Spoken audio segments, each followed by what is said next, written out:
Hi everyone, this is Gavin from Gavin's Gadgets. This is the Honor 10 Lite. This is my review.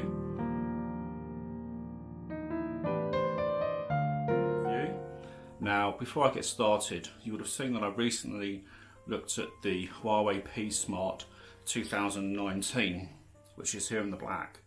And you probably noticed that they look sort of fairly similar. In fact, they're very close in specs and everything else, but actually the blue of this Honor 10 Lite is really lovely. So what we're looking at, well, for a start we have a traditional fingerprint sensor here, which is very fast as you would expect. You have a 13 megapixel rear camera, and that's backed up by a 2 megapixel sensor for depth. On the front you have a 24 megapixel front camera. If you look around the phone, some of the other features, you have the power button, the volume keys here. On the bottom you have, yes, a headphone jack, which is not too bad at all.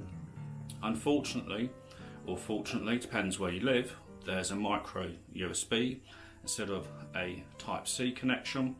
I really would have liked to have seen Type-C, but in some countries micro USB is the de facto standard. You have a single holes here for the single speaker, and there we have it. So I'm going to show you, this runs Magic UI, screenshot showing the settings. It's looks like very similar to Huawei's EM UI. It's just they call this this sort of Magic UI, and it's just perhaps a different name. Don't know why. In terms of speaker, the speaker on this is rather tinny sounding, so it will do, but it's nothing special. In terms of headphones, you can plug headphones in, and when you plug headphones in here, like so, if I plug some headphones in, and I've got to say, having a 3.5 millimeter headphone jack is fantastic, and I'll show you some of the sound effects you have. So when you actually plug your headphones in and you go into settings here and you go into sounds, and then if you go right near the bottom, Huawei hissing effects, you have various options. I don't know if you can see on the screen here, you have auto, 3D audio, and if you tap on 3D audio you get other options for near, front, wide and grand, and they do sound completely different. Natural is a really good option to have, and standard, when you have the standard you can select the head type, so whether it's in-ear, earbuds, over-ear, or a particular model that it's designed for, one of their own. And you can also have an equalizer with bass booster, and the bass booster and equalizer really can make a difference to the sound of your headphones, and I do think the audio through the headphone jack is one of the best.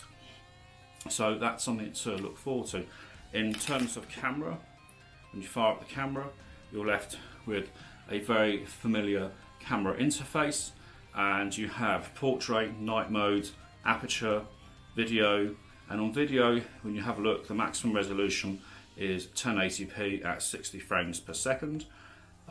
Again, very similar to the Huawei P Smart 2019. If you go into that particular review, I'll leave a link in the description below. There's a 6-minute piece where I go through all the different camera options in a lot of detail. Some of the other modes, you can see on some of the other modes that you have Pro Mode, Panorama, AR Lens, Light Painting, HDR, Time-Lapse, Filter and Stickers.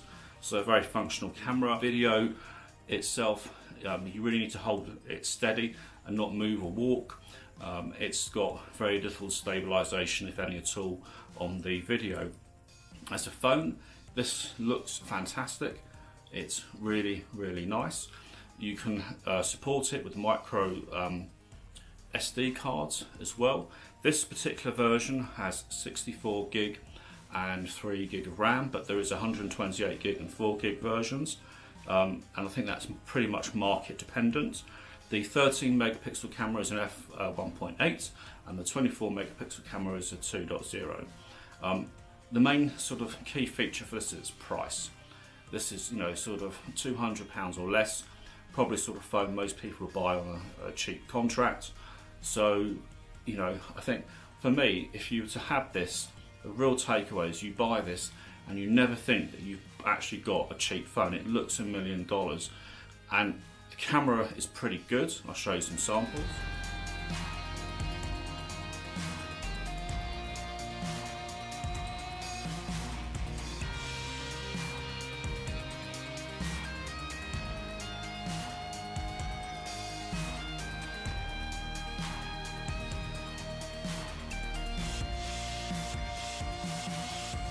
So you've seen the samples, you know, so you've got good camera, good headphone jack, micro USB instead of Type-C.